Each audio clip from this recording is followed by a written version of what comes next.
of the United States.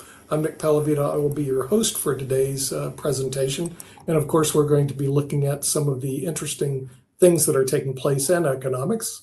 We're going to be discussing Social Security and the problems that it's having. We're also going to be discussing the conflicts in Iran, the conflicts in Ukraine, and of course, the economy in general. And with that, we're going to bring in the Honorable David M. Walker, the former Comptroller General of the United States, to give us an update on the economy here in the United States. So, David, what do you see in your crystal ball? Are we doing a good, bad, indifferent in the U.S.?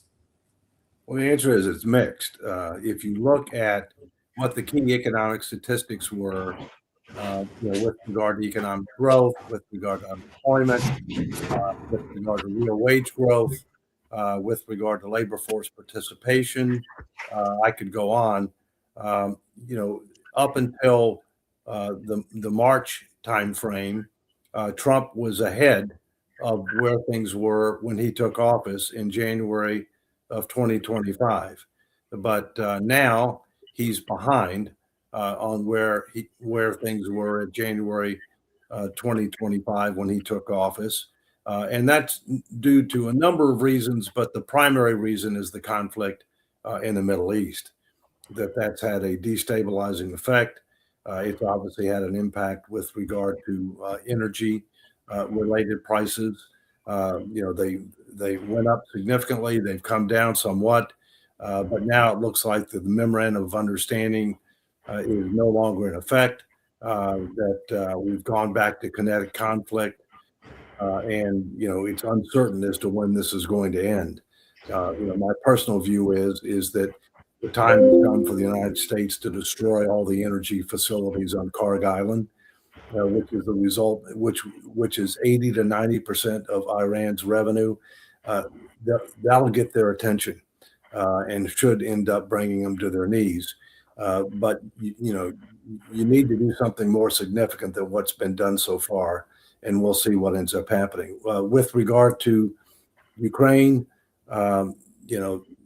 still somewhat of a stalemate situation. I said several years ago that I thought it was going to end very similarly to how the Korean conflict did. People are just going to start fighting. They're going to end up occupying whatever territories they have. Ukraine's not going to agree to give up any land. We'll see where things go from there. I don't want to go into too much detail, but I can if we need to.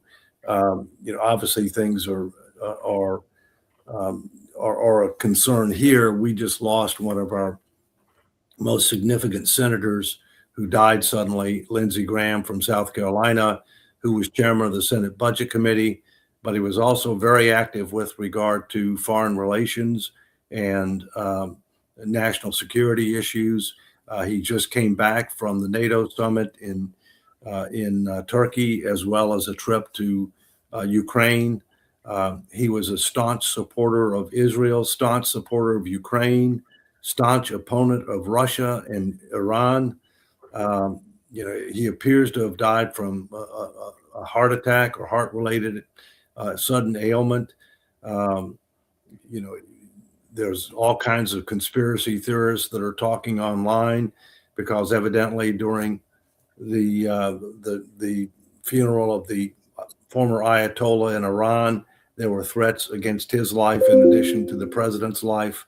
But my understanding is that Lindsey, who had just turned 71, that his father died of a heart ailment at 69. So there could be some hereditary issues involved here, but we never know how long we're going to have, and we need to do the best we can with what we have as long as we're here. So those are just a few opening comments, and I'm happy to go whatever direction people want. Yeah, well, we're going to also talk about some of our favorite subjects we've talked about, which of course is Social Security and the national debt and the Social Security Trust Fund running out of money in 2032, and then Medicare running out in 2033. So with that, we brought in a special guest, the former dean of the University of Illinois Urbana-Champaign School of Business, and he received a PhD from MIT in economics. So none other than Jeff Brown.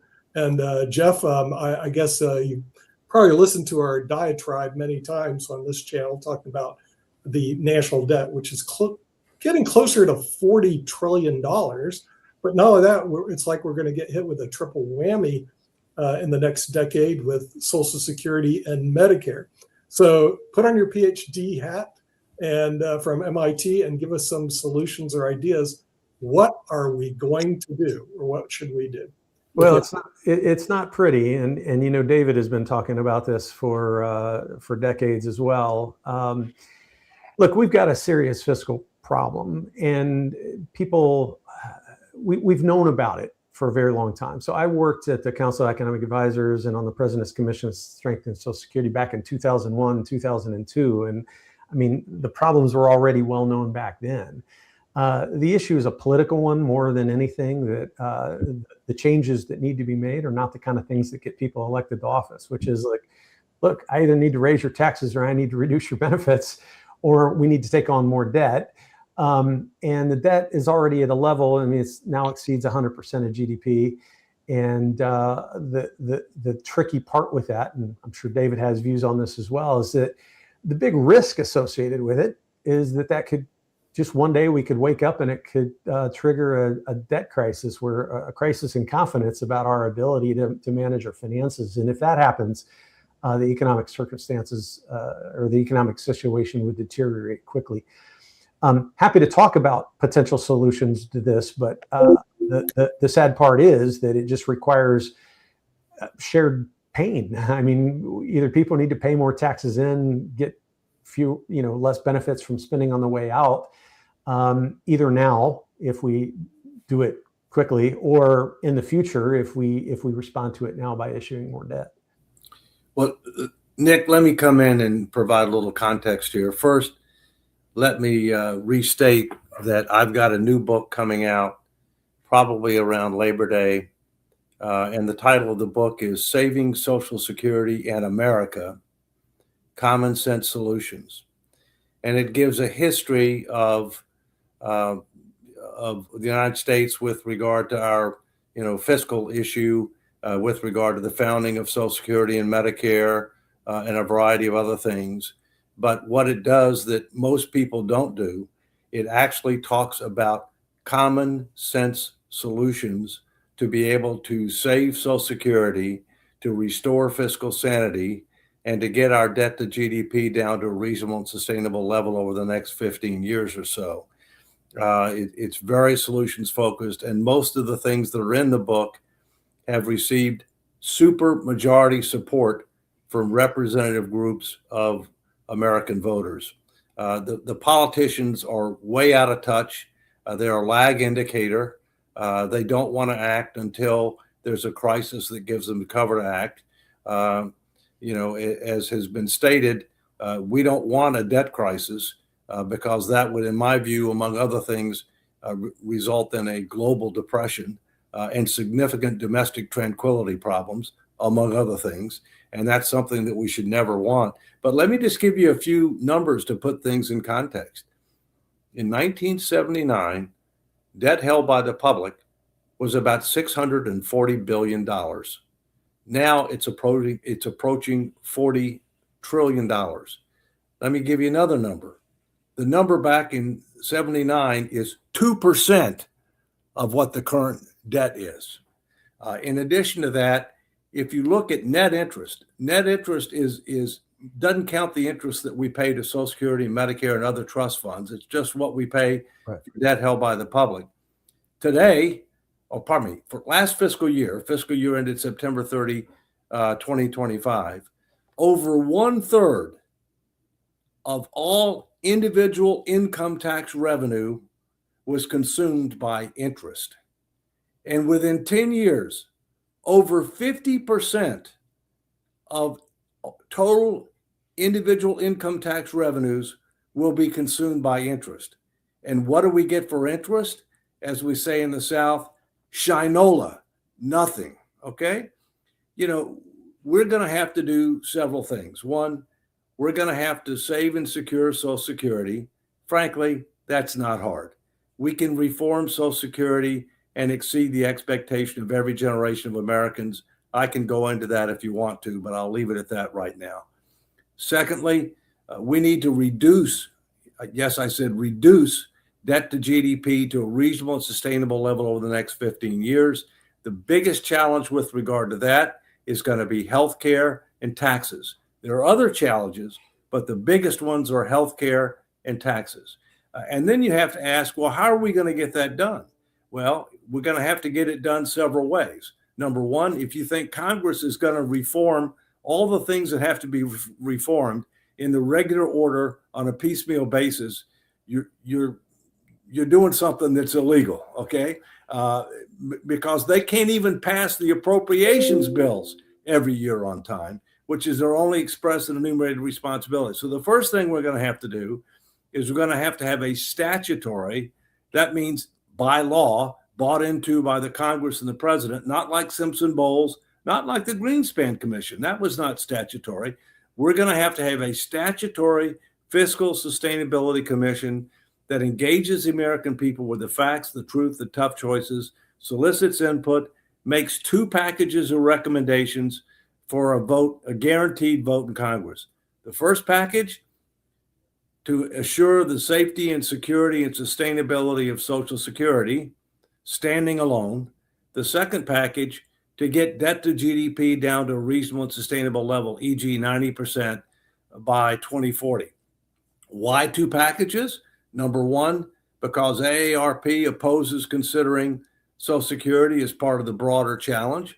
And B, because in the Senate, you can't consider Social Security reform as part of budget reconciliation, whereas everything else can be. Now, what's the significance of that? That means Social Security reform can be subject to a filibuster. You have to have at least 60 votes, whereas everything else can be done as part of budget reconciliation with a simple majority vote.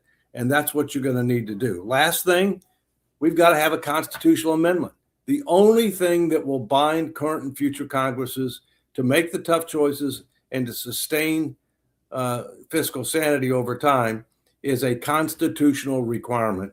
And I'm working on that as well. So, it's not just what needs to be done.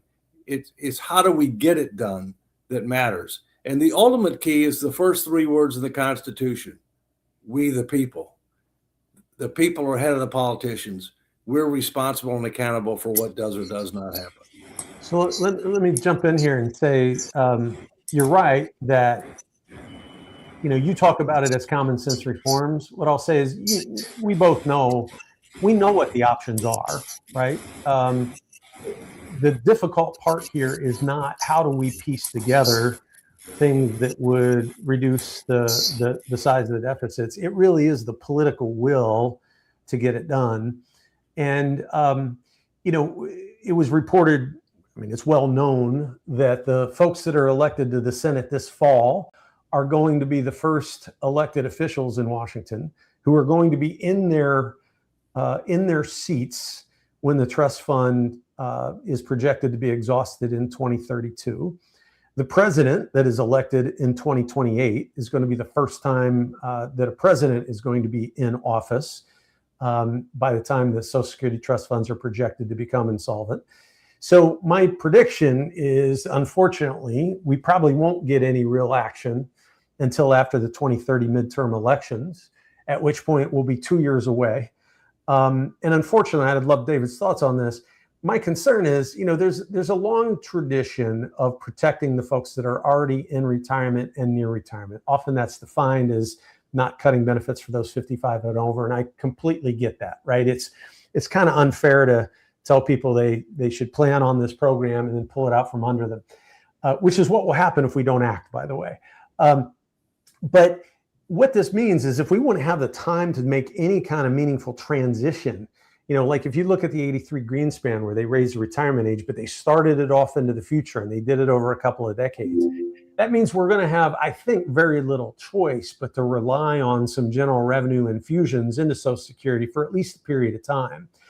And that in and of itself is a controversial thing.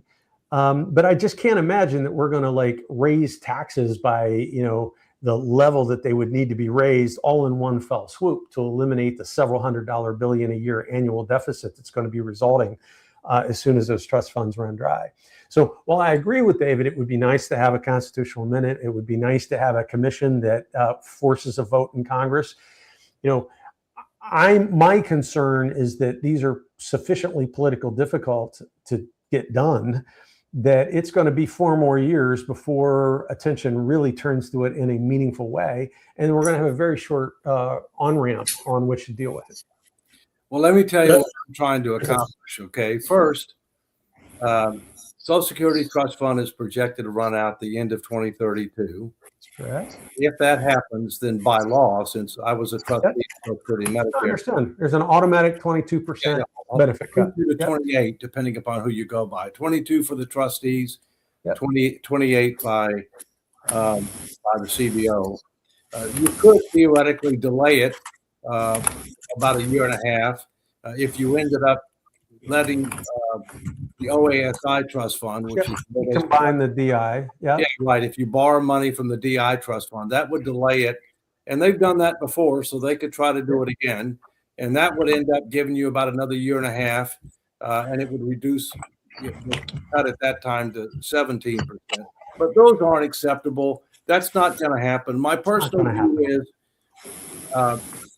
this issue is not going to be a big issue for the midterm elections. It will be a big issue for the 2028 election because the next president's going to have to deal with it. The senators will have to deal with it. The members of Congress are only 2 years, so depends on how long they stay in. But let me tell you what I'm trying to make happen. What I'm trying to make happen is 2 things. One, to adopt the statutory fiscal commission in the lame duck session after the midterm election. And I'm doing a number of things to try to make that happen. It's not going to happen before the midterms. There's a decent chance that it can happen in the lame duck session. Secondly, I'm trying to get a state attorney general, and I'm making progress on this, to sue the Congress for failure to call a limited Article 5 convention to propose a fiscal responsibility amendment as far back as 1979, because we had enough active applications for a fiscal responsibility only amendment as far back as 79 for over 20 years and as recently as 2017, and Congress did nothing. That would be an issue that would be unprecedented, and it would ultimately have to be decided by the Supreme Court. But if the states don't assert their rights, they're basically mooting their rights under Article 5 because the Congress does not have the interest, the willingness, or the ability to pass a related amendment on its own because it requires 2/3 of the House and the Senate, and they're nowhere close to being able to get that, especially on something that constrains their ability to spend. Well, since this is already on the table, I'm just have some questions with what Congress is looking at right now and see what your opinion is. Sure. One of the things they're looking at is to lift the cap on Social Security. It's Yep. 184,500. When I told my employees about it, they were going, "What are you talking about?" And then I realized they never made more than 184,500 in their lives. And so a lot of people out there don't know that once you hit a certain number, you no longer pay into the Social Security system. So this is almost a big revelation. Wait a minute. You mean you make $2 million a year and you don't pay into Social Security on the differential? That is correct. So what is your thoughts on issue number 1, lifting the cap? So David, hit this one. These are all political hot buttons. I will give you my opinion based upon citizen education and engagement experience in 47 states, DC, 2 territories, and several countries. It will be significantly raised, probably doubled, but it will not be eliminated. Okay, Jeff, what is your thought about this lifting the cap? So I think it's going to, so I won't go as far as to say it's going to double, but I do think it will be increased. As David knows, historically that cap was somewhere around 90% of total covered earnings. It has, because of inequality increasing in the wage distribution, it has fallen down into, I believe, the low 80% right now. I could easily see it going up to that. Senators Warren and Moreno had this op-ed in the Wall Street Journal, I believe it was, maybe it was the Times a couple of weeks ago, where they said that you should just completely eliminate it. That would be, I think, increasing taxes by 12.4% on all income above the cap, I think would be a really bad thing to do for our economy. They didn't really specify whether you would get additional benefits on those additional earnings or if this is just a pure tax. But by that point, you're in a part in the benefit formula where the extra benefits you're getting aren't that great anyway. So it's going to be perceived as a pure tax.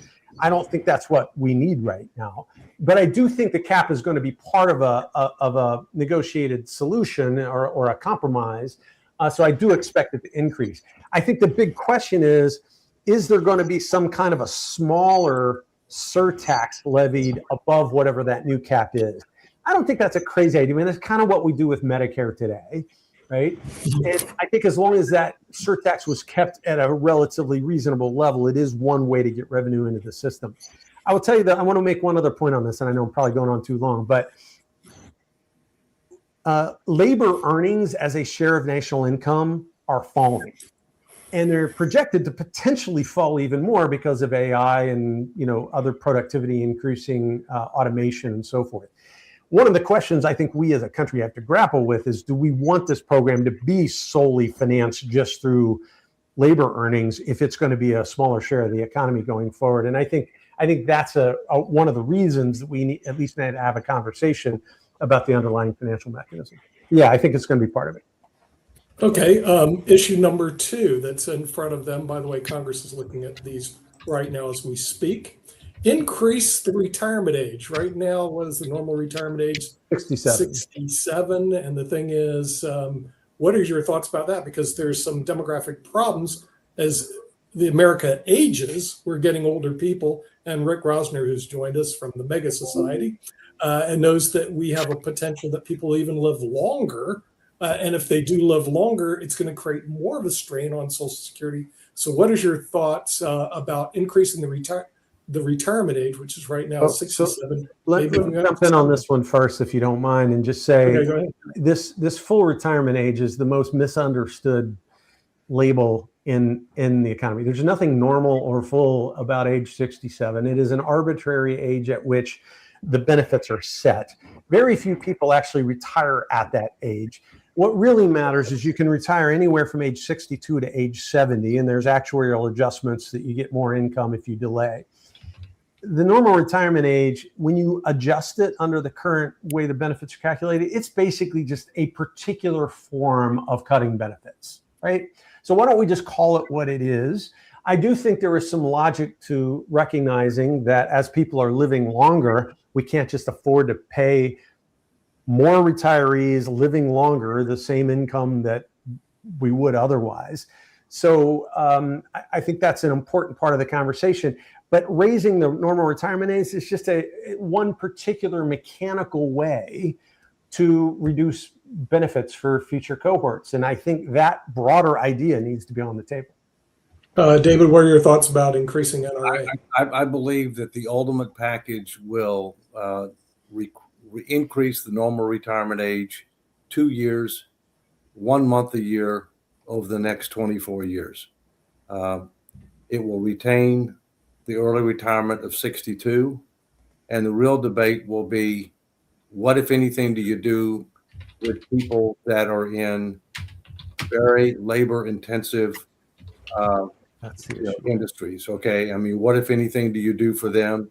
That is a shrinking percentage of the economy, but it is a portion of the economy that needs to be given consideration. Secondly, in addition to that, I believe that the benefit formula is likely to be modified to make sure that nobody is in poverty if they've worked the requisite number of years to get a full benefit. Right now, the lowest poverty rate in the United States is seniors. The highest poverty rate in the United States is children. And who represents the future? Children.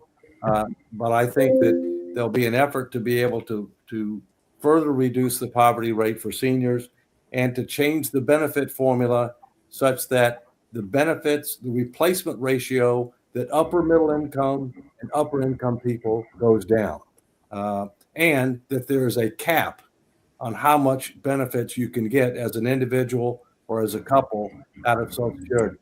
This is the first year that an individual can get more than $50,000 from Social Security benefits, and that a couple can get more than $100,000 in Social Security benefits. So I think that's something that obviously is likely to be part of the package as well. Okay, I'm going to have one more question, then we'll open up to the panel because Rick is dying. And here's the one. Those were the two softball questions. Now's the hard question. Tax on Social Security on dividends and interest. One of the key plays that we do in small businesses, and you have to realize 90% of the businesses in the United States employ 50% are small, is that you create an S corporation and you reduce their salary. Then you take out dividends from the corporation. So you had somebody making $200,000, you drop their salary to $80,000, and then you take out $120,000 in dividends and you pay nothing in Social Security. So are they going to close what I call the dividend and interest loophole so big you can drive a truck through? My CPAs, my team, we drive it through every day. Jeff Brown, are they going to close it? They're going to allow that loophole to stay alive, baby. Where dividends interest, you don't pay anything. Jeff, hardball now. So I'm not going to make a political prediction about it because I don't know what they're going to do. I mean, Congress is unpredictable unless your prediction is they're not going to act. Look, I think what we need to have is a broader conversation about what we want the tax base to be. And, historically, it has only been labor earnings because the program was presumably designed to replace labor earnings. But your point is that people are doing, and companies are doing all sorts of substitution. And we see this all the time. If you tax activity A, people are going to find a way to relabel A into B so they don't have to pay the tax. And that's what happens here. It's also the case with, we don't subject healthcare benefit costs to the payroll tax either. And so that's one of the things that shifts compensation away from cash and into benefits. When you link that with the point I raised earlier, that labor earnings are a declining share of GDP in this country, I think we need to think about whether we want to have a broader tax base. And I would rather start there and then have a conversation about the most efficient way to do that. Your argument makes a lot of sense, and I'm sympathetic to it. At the same time, I want us to be careful about how we tax capital because that is the seed corn for future investment, future economic growth. So again, no prediction, but I think we need to have the conversation.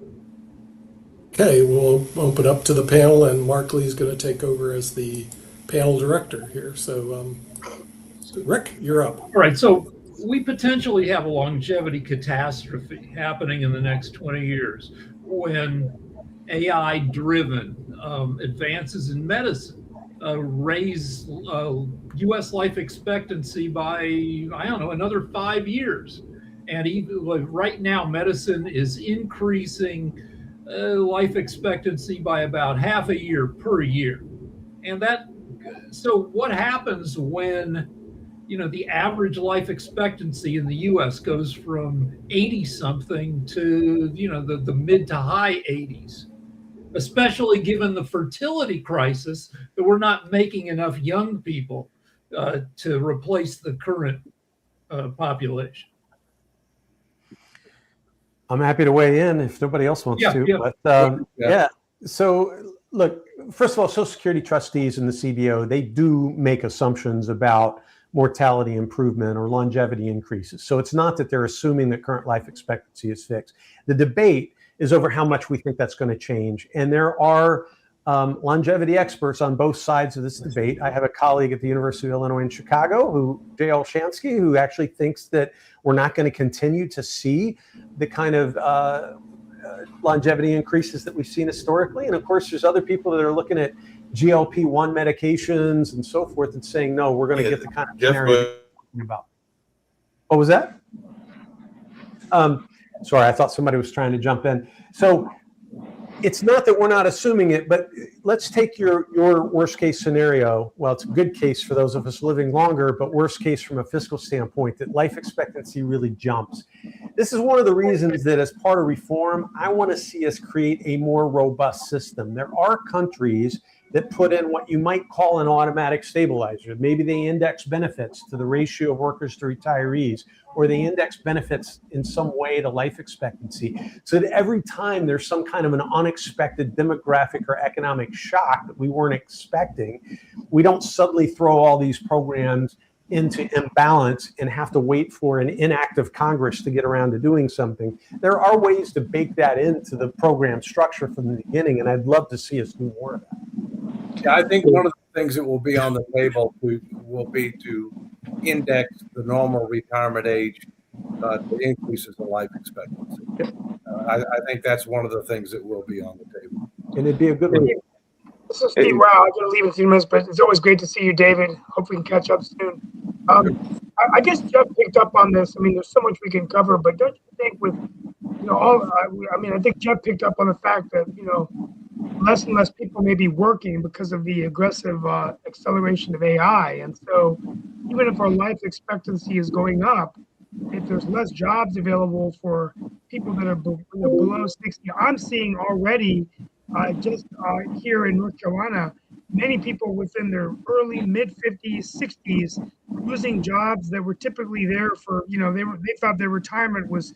One of my closest friends, it was only 3 more years at GlaxoSmithKline, and he indicated to me that AI may be eliminating a lot of these mid-level executive jobs. So I just want to throw that out there in terms of economically, what does this do to Social Security, the benefit system, and everything? Because it just seems like the world, like in the Hamilton movie, is turning upside down, and I just don't know how to react to that. Hey, I'll just react very briefly. I know there's a lot of folks here, and I want to let others jump in. Yeah, please.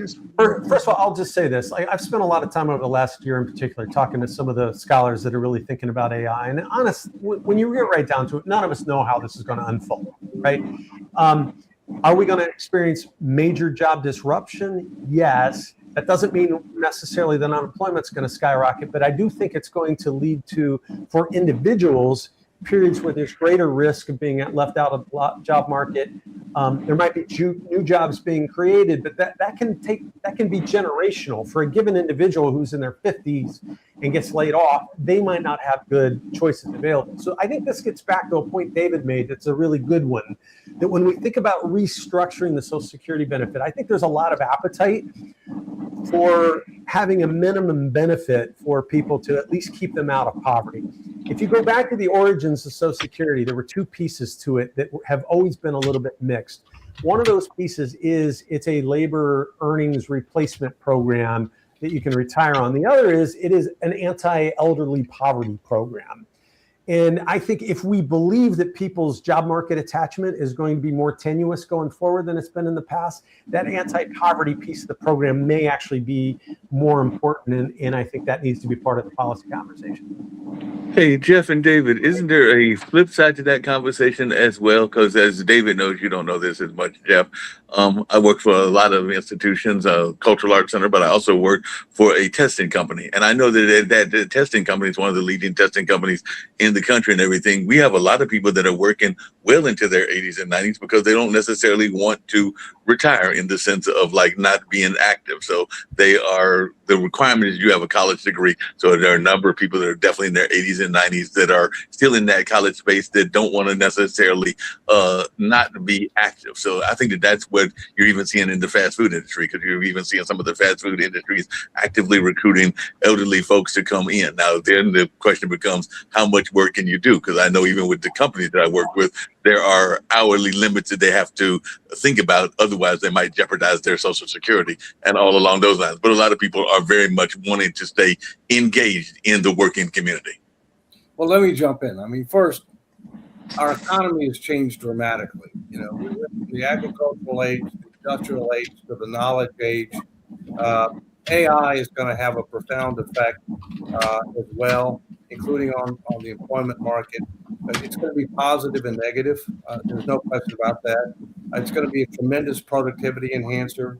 It's going to also help with regard to research. If you're in a job if you're in a non-value added job, or if you're in a job that doesn't require significant emotional intelligence, you're going to be more at risk than otherwise would be the case. New jobs will be created in some regards, but other jobs will be replaced. I was on a call, an invitation-only call on Friday with a lot of the top biomedical people and AI people in the country. And their view is that within the next 5 to 10 years, we're going to have breakthroughs that will meaningfully extend life. And it will give the ability to be able to replace organs with one big footnote. The one that they don't know that they're going to be able to deal with is arguably the most important, the brain. You can imagine if you're in a situation where your body is okay, but your brain is not. And that ends up creating all kinds of other challenges. Some people want to work longer, and they can work longer. Some people have to work longer because they didn't properly plan. Because keep in mind, we started this conversation with Social Security. It was never intended to be the sole form of retirement. It was intended to be a foundation, like a house you have to add to in order to have a livable dwelling. You have other retirement savings and personal savings in order to have a decent standard of living in retirement. We can structure Social Security to keep people out of poverty who have worked enough years, but it was never intended to be the sole form of retirement income. And today, over 50% of retirees rely on Social Security as their primary or sole form of retirement income. That's not good. Yeah, that's not good at all and everything. Hey, Jeff, just along that line, and you kind of alluded to it, because I have worked in the field of AI, because we've been actually testing ourselves in the education field against AI. And one of the things, and I don't know what Toby's thoughts are, but right now AI doesn't have the ability yet to understand human nuances. So I think that's why we're still safe with AI right now. I'm not saying that it won't eventually, because eventually it might get more have more cognitive abilities than it has right now. But right now, that's where a lot of the people in the education space feel safe, because right now there's some things that it can't do in the sense of human nuances and all along those lines. But I just wanted your take on that and what you're hearing from an economic standpoint around the AI conversation. Well, I'll tell you first of all, from my personal experience, I've been spending a lot of time with AI over the last couple of months, and the more time I spend with it, the less concerned I am that I'm going to be replaced by it in its current form, right? And that's the important caveat. It does miss a lot of nuance. It makes a lot of mistakes. When you get into areas where like I have real expertise, it makes a lot of mistakes, and so it has made me more wary of relying on it for areas where I don't have expertise, because I realize it's probably making mistakes over there too. The question is, how quickly is it going to get better at this stuff, right? And the rate of improvement over the last 5 years since ChatGPT was first introduced publicly has been pretty phenomenal.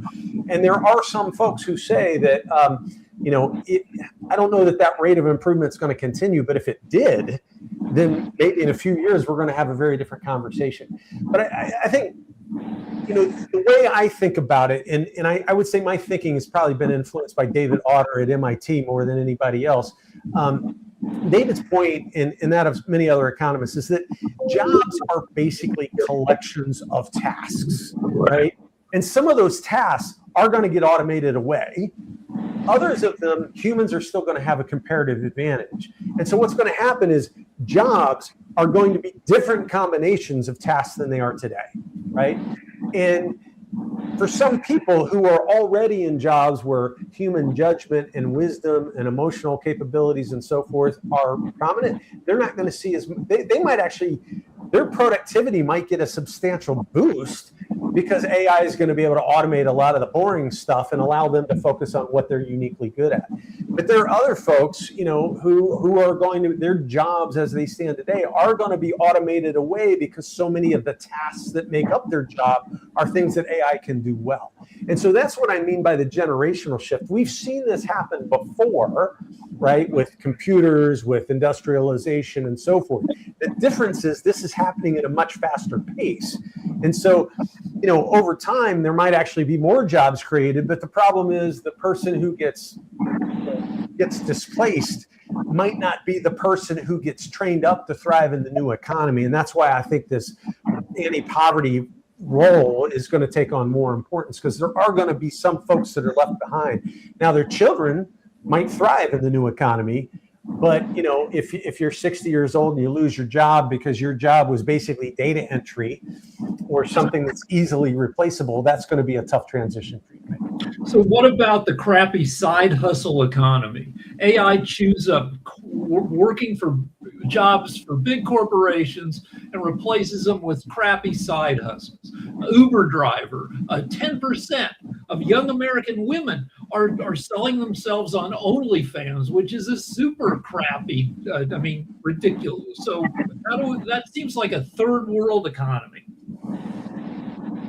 Well, until you said the OnlyFans piece, I was thinking, well, I don't know, Uber is actually a pretty good service, right? And it's useful for the people who use it. It provides easy to enter job opportunities for those that need it.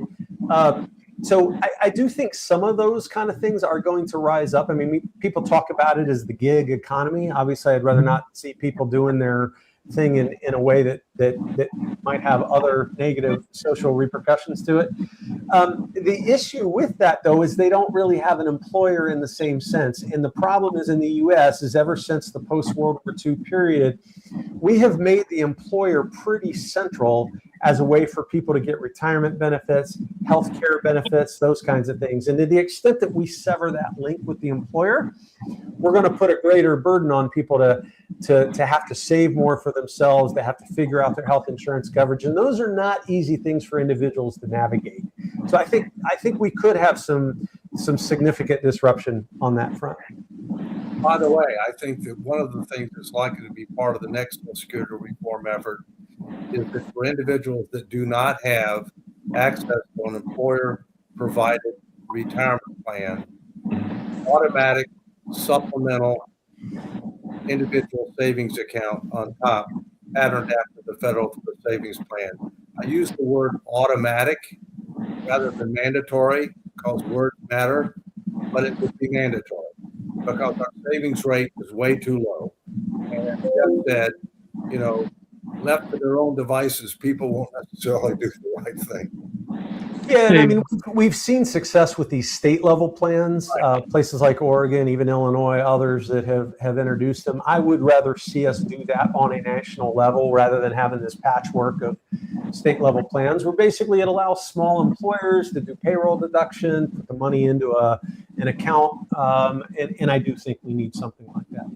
Hey, David and Jeff, where do you see that going in the space of nonprofits? Because a lot of these plans are very much geared toward the profit side of businesses. And I have got relatives and friends that have been in the profit world and definitely a lot of the corporate world. But the nonprofit world is not always that great for those kind of plans, which is why a lot of people in the nonprofits wind up working also well into their 70s and 80s and everything like that. So you think that this mandatory plan that you're talking about will be able to impact our nonprofit communities? Because I know in North Carolina, we have a very active nonprofit community, but also up there in the Northeast and a number of other states as well.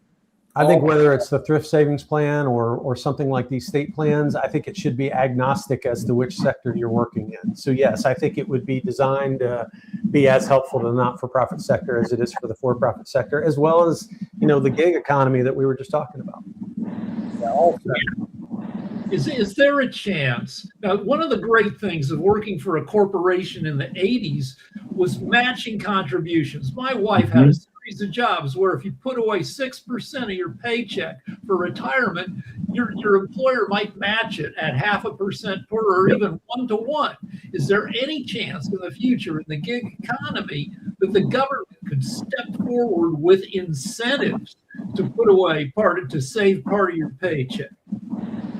Well, there's two ways you can provide tax incentives, right? You can give tax-free build-up. There's one way you provide a tax incentive. I think you're talking more from the standpoint you want to expand the concept of the Trump accounts for children, and potentially. Yeah, I mean, I don't think the U.S. will go for minimum basic income, which is the No, I don't idea like in Finland, where they're worried that AI is going to chew up jobs. So they're experimenting with a kind of welfare thing where people get a salary just for existing. And there's no way the U.S. would go for that. well, the bottom line is I think that's something that has intellectual merit, but you got to consider the fiscal implications of what it's gonna cost. Part of the concern that I have is I said it when we started this conversation, that Social Security is frankly the easiest thing to solve. It's going to involve both benefit changes as prospectively. Okay, you're not going to touch anybody's current benefit. Prospective benefit changes. It's going to involve additional revenues. But the biggest problem that we have is outside of Social Security. It's healthcare, in particular on the spending side. And on the revenue side, it's the need for comprehensive tax reform, where more people pay something and the wealthy pay more. And I don't really want to throw general revenues at Social Security, all right, because we're going to need it to solve the much bigger problem, which is how do we get that to GDP down to a reasonable and sustainable level. Yeah, that makes a lot of sense. Hey, Jeff and Dave, we've also got Dr. Sharif with us as well. How much of these kind of proposals that we're thinking about for the United States can be brought to some of our third world countries? Because I know Dr. Sharif is there in Bangladesh, and he's definitely doing some stuff with his Wisdom program and all along those lines. So how much of this work can we bring to other countries that are not necessarily in our Western influence?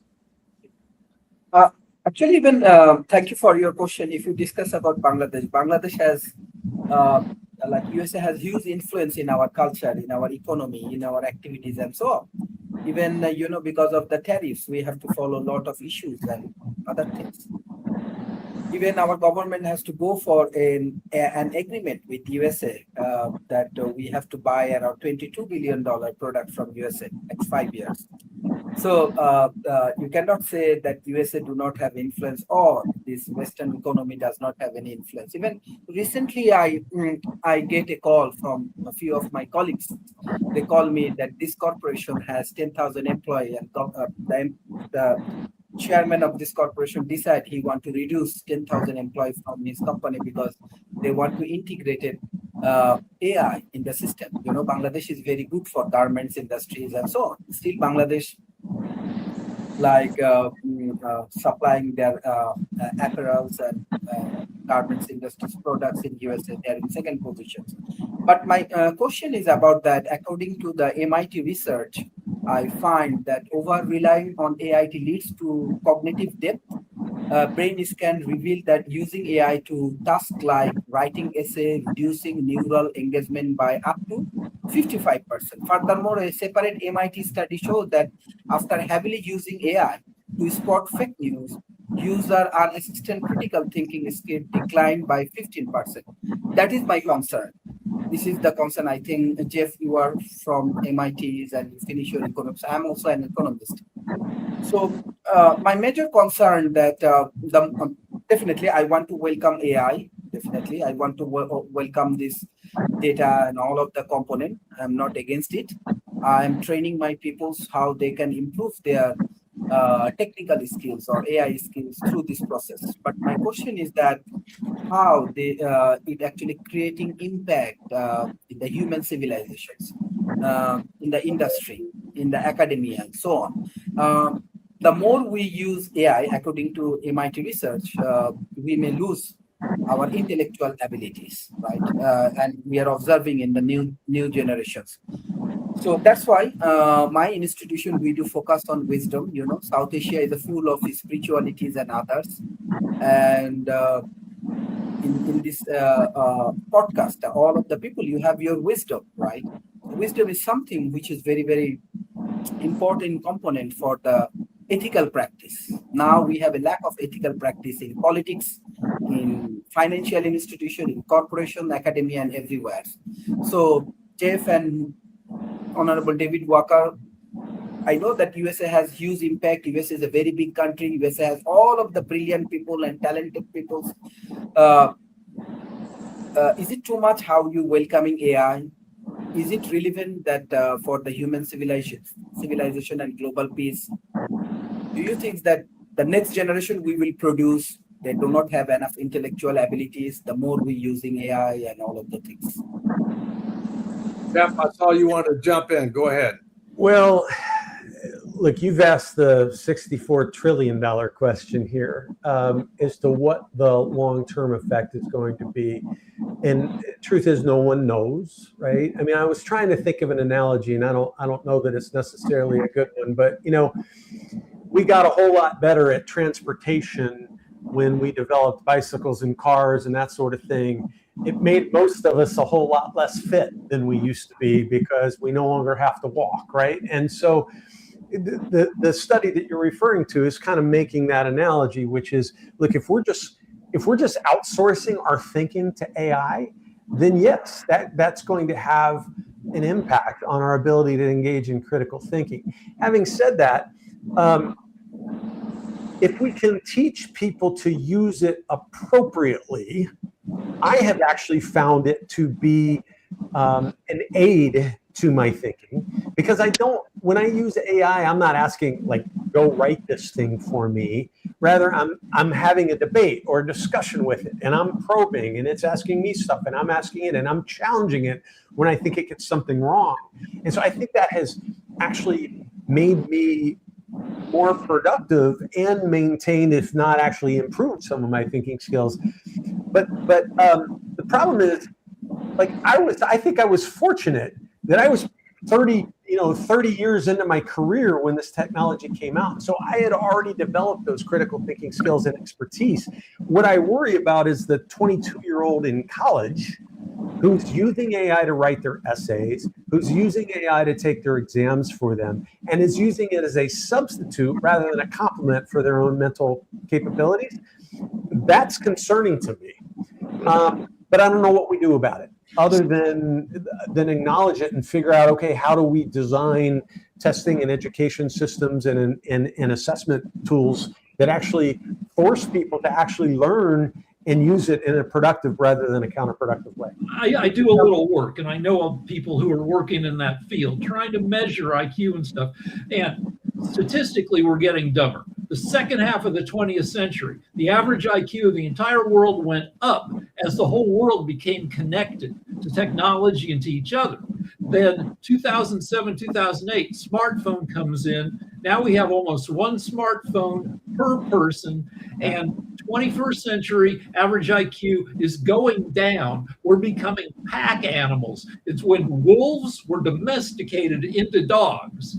Dogs got stupider compared to wolves because they outsourced their thinking to humans, and we're kind of doing that.